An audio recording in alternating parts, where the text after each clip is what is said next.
Julie, it's so good to see you again. Obviously, you and I had a chance to get to know each other out on the campaign trail over the course of the last year, and I always enjoyed visiting with you. Um, COVID-19 has made it really difficult on a lot of people, and it's also meant that you and I haven't had a chance to catch up as much, which has been a bummer for me. But I'm excited to be chatting with you today because you have a really big and exciting announcement from my perspective, and I'm just thrilled to be here with you. I'm excited to be here as well. And yeah, it's so weird not to be actually on the trail, seeing everybody. We kind of become like a family uh, over a very short period of time. But I am incredibly excited to be here with you today, Jose, because I'm endorsing your campaign to reimagine justice in Travis County. Because we're at a pivotal moment in our history, and we have to do the work of transforming our criminal justice system. And I want you leading that effort in our community. And we need a politically independent DA, one who is not afraid of doing the right thing, no matter the political consequences. And that is you. And I know for both of us at the end of the day, this really is about justice. So it is my honor and truly my privilege to be here with you. Thank you. Well, I can't tell you how much this means to me. It is a big deal for our movement. It's a big deal for me. And I'm just incredibly grateful. And you mentioned we are really at a pivotal moment, not just in this campaign here in Travis County, but across the country. Mm-hmm. And, you know, on the one hand, you look and you see what's happening all around our country and in our communities. And sometimes it's hard not to feel like we have never been further from our aspirations for justice in this country.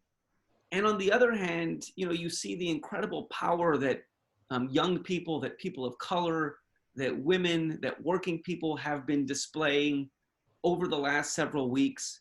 And that's inspiring. And I'm just curious, as you have been living in this moment and taking it all in, what worries you about where we are? And also what has you excited about this moment we're in?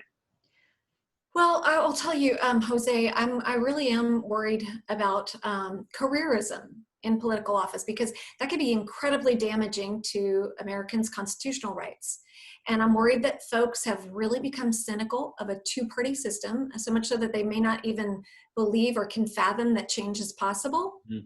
But we really do have the opportunity to radically transform this country and the systems that have operated to keep people of color, Black and brown communities, the LGBTQ community, even women, down. And so I'm hopeful about our future and the young people who are leading this movement. And I've stood with them in Killeen and in Hillsborough and in Glen Rose, Texas of all places, Dripping Springs, Lampasas, Itasca, here in Austin, people who are demanding racial justice, and they give me hope. And so, Jose, you're right. We are living at just a really, just a really interesting, very pivotal, very historical moment. And I know you have ideas and what you want to bring to this office. So why don't you share how you want to help repair the criminal justice system with us? Yeah, absolutely. Well, first of all, I'm so excited to hear that this movement is taking place in corners all over this state, right? That the aspirations of people living in rural Texas are not so different from the aspirations we have here in Travis County and in the urban centers around the state.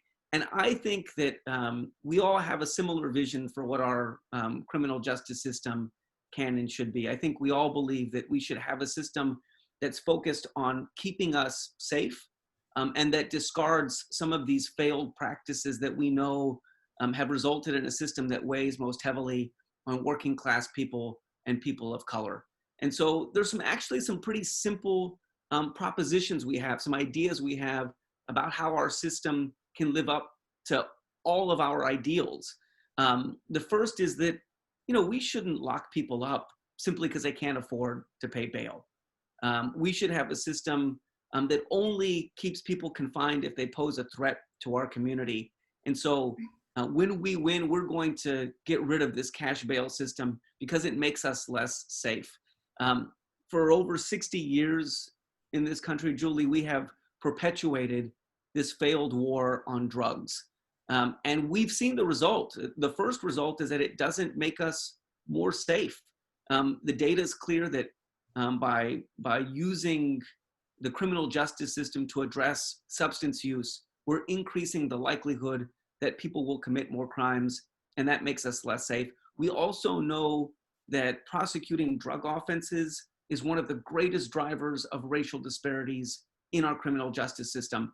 Here in Travis County, substance use is consistent across race and ethnicity all over the county, but 30% of all people who are arrested and charged with drug possession are Black, even though only 9% of our population is Black. So it's time to end the prosecution of low-level drug offenses and begin to prioritize and focus on violent crimes like sexual assault, crimes against women, like the abuse that some law enforcement officers have perpetuated against members of our community. You know, here in the most progressive county in the state, members of our community, and particularly people of color, are hurt and injured every year by law enforcement. And in the last 4 years, not one officer has been held accountable. Not one law enforcement officer who killed a member of our community has been charged with the crime. And it's obviously time to fundamentally rethink and reimagine how we approach our criminal justice system. And we're going to do just that in just about a week, July 14th. So I have been really impressed with your campaign. I have been really impressed with the grassroots movement that you have been a part of and building for over 2 years. And I know you have some really big ideas to take on Washington too. And I wonder if you could tell us a little bit about those and tell people who may be watching how they can get involved with that movement. Absolutely. Thank you. And first of all, the feeling is completely mutual. I mean, seriously, I have so much respect for you. And I realize at the end of the day, this is a huge sacrifice for our families as well, right? So thank you for stepping up to the plate, and your family. Please thank your wife and your kiddos. At the federal level, with respect to criminal justice, ending the federal prohibition on cannabis, expunging the records of folks who have been convicted solely of possession, ending cash bail. You spoke to that, ending cash bail. I mean, I have a brother who languished in jail and he is an addict. He didn't have the money. He didn't have the $30,000 to get out of jail. So he spent months without a conviction in jail in Dallas. Ending the for-profit prison industry, which profits off of the misery of people and disproportionately profits off the misery of Black and brown people. We have to bring about restorative justice for this country. The war on drugs, you hit the nail on the head, has been a war on people. It really is. And it's been a disaster. We have wasted billions of dollars, destroyed millions of lives, and it's been carried out with staggering racial bias. And we can't erase the damage that it's done, but we can certainly address it head on, end the cruelty, and start to right the wrongs of the past. And I'm in so much agreement with you. Jail is not the place for somebody who has an addiction. It certainly isn't the place for my brother. And then beyond that, we have to make historic levels of investment in healthcare and in our infrastructure. So Medicare for All, a Green New Deal, getting to work on getting big money out of the halls of Congress. So campaign finance reform is a huge platform issue for me. That's a tall order, but I know that we can do this together. And I'm grateful that you're allowing me the opportunity to ask for help, because we will. We love volunteers, and we need the help to flip this 13 county district, and we are going to do it. But if folks want to get involved, julieoliver.org/volunteer, and they can even select how they want to get involved in our campaign.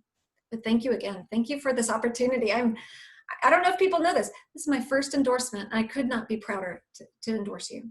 Well, I really appreciate it. And, you know, I am so grateful to hear you talking about the investments that we need to start making in people, and in particularly in communities that have been left behind by our system of government, by our economy for too long, because we know that really what public safety is a good job. It's access to healthcare. All of those things create stability, and that makes our community more safe. So I'm just I'm so excited for your run. I know you're on your way to victory in November, but we all have to do our part to help. And it's means so much to me that you are willing to lend your voice to our movement to reimagine our justice system here in Travis County. As I said, this is a big deal for me, and I'm incredibly grateful. And for those of you who are watching at home, you know how to get involved in Julie's campaign now. We have, just about a week to go until Election Day in our runoff here in Travis County. And the most important way that you can get involved is to help us phone bank, help us call voters and remind them that voting is happening now. Early voting happens through the week, and then again, Election Day on Tuesday, July 14th. So please check out Julie's website and check out Jose for DA as well to join our phone banks. Julie, again, thank you so much for taking your time to visit with me today. My pleasure. Thank you. Thank you for the work that you were doing, and truly being that voice that wants to reimagine the way we do criminal justice in our community. Thank you. Thank you.